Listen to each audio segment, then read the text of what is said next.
I don't know if I'm old school or what, but I really love using direct response sales letters in my marketing.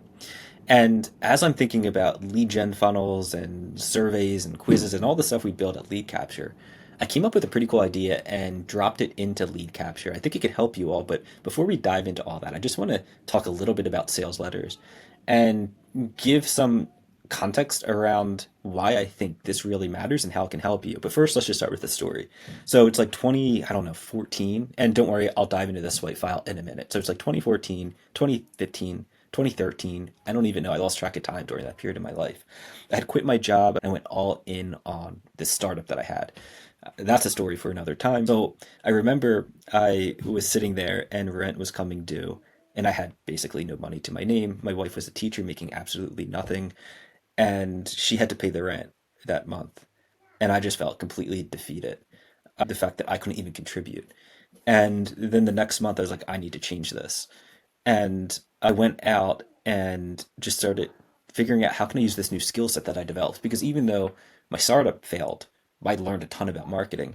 And I came across this blog post talking about direct response sales letters. So out of pure desperation, I remember it was a rainy, I don't know, September day. For some reason, the weather was worse that day in my head when I think back to it, and I was just like desperate, and I didn't know what to do. And I got in the car, I drove to Staples. I had a computer that had no ink in it, so I bought a cartridge, and I bought a pack of those manila envelope folder things, and a bunch of stamps. Came home for the rest of the day. I sat there and I typed a direct response sales letter to send out to businesses. And I remember thinking, like, this is the dumbest idea. I don't think this is going to work. And then I even printed them out and signed my name to each one. A few weeks later, on another rainy day, it really seemed to rain during that period of my life, somebody called me up and I closed my first sale for $4,000. A few weeks later, I had about $40,000 in the bank. And it basically saved me. I could pay rent. And then that ultimately kind of led me back into marketing and lead gen. So sales letters played a big part in my life, and I continued to use them to various degrees as I did different things online. That leads me to this white file. So I've read all the books on writing sales letters, and I'm actually not that good at it, despite all of that. But I do know a thing or two, I guess. So eventually I ended up working in-house at a company, leading their marketing, and I was like their only marketer, their first marketer. I had no idea what I was doing. And I remember just spending a ton of time in the morning going online and reading this white file site. I would find all of the famous sales letters and even sales letters that nobody really knew about, and I would read them. I would mark them up. I would study them.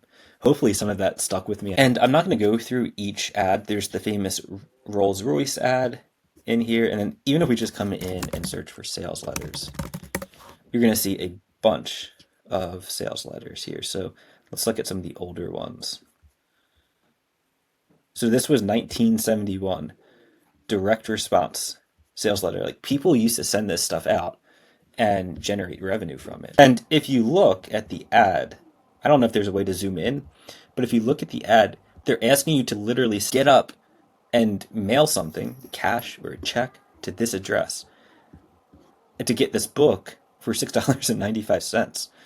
Imagine the friction with that. Like, we talk about friction in forms and friction in surveys and landing pages, but you're asking somebody to get up out of their seat, go write a check, walk down to a mailbox, and then mail that check and wait, who knows how long back then, to get this book shipped to you. And who knows if you would even get the book. I'm sure they got the books, but the point is these ads had to do a really good job of selling. So when it comes to lead capture and lead gen, it got me to thinking, what if we started to use more sales letters in our lead gen funnels, especially for top of funnel cold audiences where we need to build trust? And what if we did it in a way where we used the frameworks that have been proven to convert and we built it into lead capture in a way where it's kind of like paint by numbers, where you don't have to get too creative, because you can go and sit down and write a sales letter and completely screw it up and it does absolutely nothing for you. In fact, that's what a lot of people did. I've done that. And then I wrote off sales letters and said they don't work at all, but they do work. You just have to follow the method and write the copy the right way. And I think that's the hard part.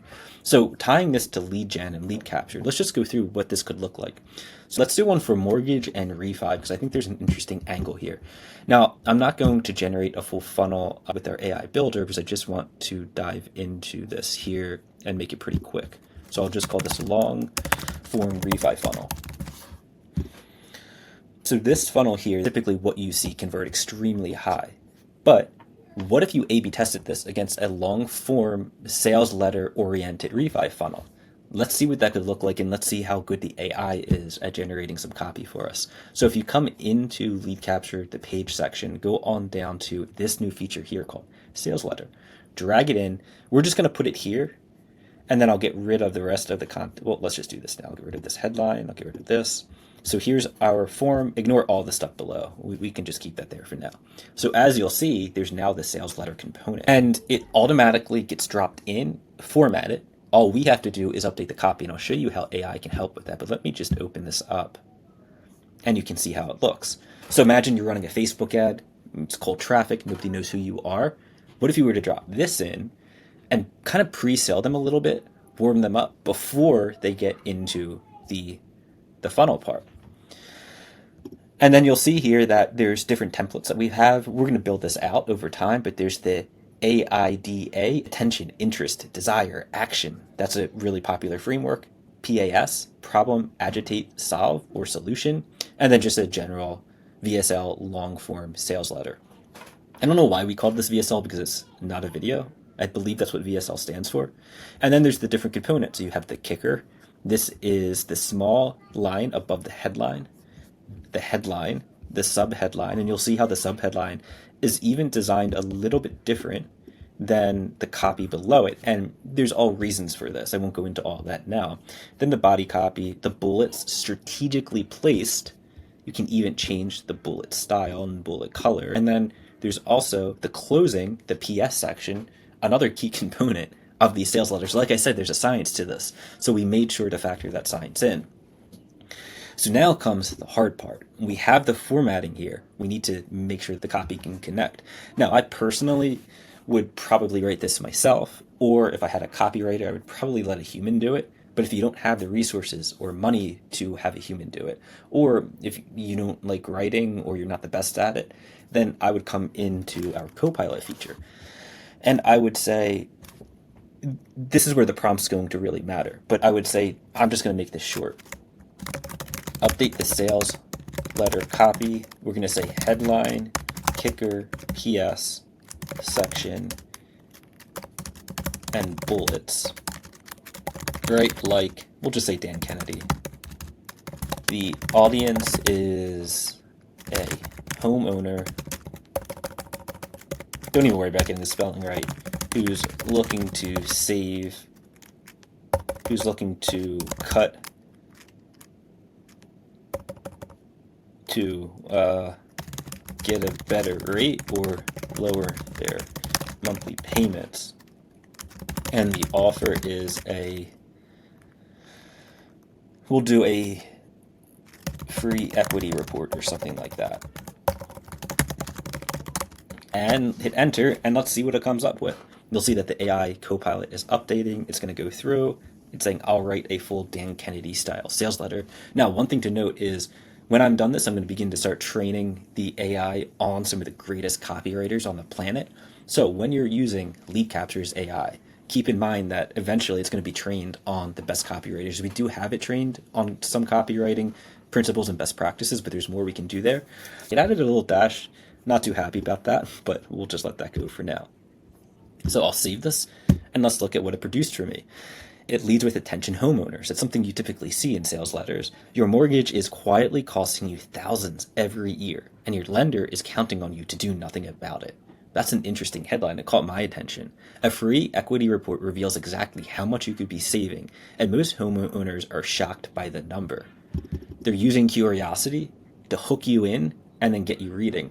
So people say that people don't read anymore, and I think that's true to a point, but I think if you hook somebody, if you use curiosity and you play on their emotions in hopefully positive ways, you can get them to read. And that's where sales letters are extremely powerful, because once you get someone curious and once you get them reading, you just have to keep their attention and keep them flowing through the sales letter. And it says, let me be blunt with you for a moment. Right now, while you're reading this, your mortgage payment is going out the door every single month. And there's a very good chance a significant chunk of that payment is money you don't have to spend. Rates have shifted, programs have changed, and the deal you're locked into 3, 5 years ago may no longer be the best deal available to you today. Now I'm curious. Oh, so there's better rates out there. There's better deals. I could be saving money. But here's the thing nobody tells you. Your lender has zero incentive to call you. I actually didn't even know that. Up and say, hey, we found a better option for you. That phone call costs them money. Your silence makes them money. So they stay quiet. And most homeowners stay stuck. I've seen it happen time and time again. A homeowner assumes their rate is fine. They figure financing is complicated, expensive, or not worth the hassle. They put it off. And month after month, they hand over hundreds of dollars they didn't have to. So it's agitating the pain. I believe this is probably using the pain agitate solution framework. I don't really remember. I'm not sure what template that this is using, but then you'll just see it goes on to then start pitching the solution. That's exactly why we put together the free home equity report. It's stating that it's no obligation, so removing the risk. And then it ends with, I love how it automatically adds in the PS. A free equity report is genuinely free. No credit card, no hidden fees, no obligation. We pull the data, run the numbers, and give you a straight answer. If refinancing makes sense for you, we'll show you how. If it doesn't, we'll tell you that too. Either way, you'll know exactly where you stand and it costs you nothing. So at this point, think about the mental state of the person who just went through, read this. They're hooked, they're primed, and then here's where your survey comes into the picture. If you have a low friction question on step 1, you then get them to take that next step. And that's the key. Low friction question, get them to take that next step. They take the next step, they take the next step. And next thing you know, you have a highly qualified lead. You have someone who had absolutely no idea who you are to now wanting you or your sales team or your client to actually pick up the phone and call them. And then imagine doing this on repeat time after time after time. That's how you build a consistent flow of leads. And this could work for almost any industry. I actually can't think of an industry that it can't work for. It could work for personal injury, home services, debt relief, financial services. So it could be huge in financial services, even e-commerce. There was another period of my life where I had a business where I was making my own dog shampoo. That didn't work out. I turned it into dog freshening spray. That kind of did start working out. And I was using a long form sales letter to generate leads for that business. And it actually kind of worked. So the point here is I would recommend trying this out. It costs you nothing to try it. If you're a LeadCapture customer, obviously, all you have to do is create the funnel, have the AI do all the copywriting for you, and share it wherever you get your traffic from. If you already have a funnel that's working, then A/B test it. If you don't have a funnel that's working, well, you have absolutely nothing to use. All you have to do is jump into LeadCapture and try it out. That wraps up this video. Thanks for your time. I'll see you in the next one.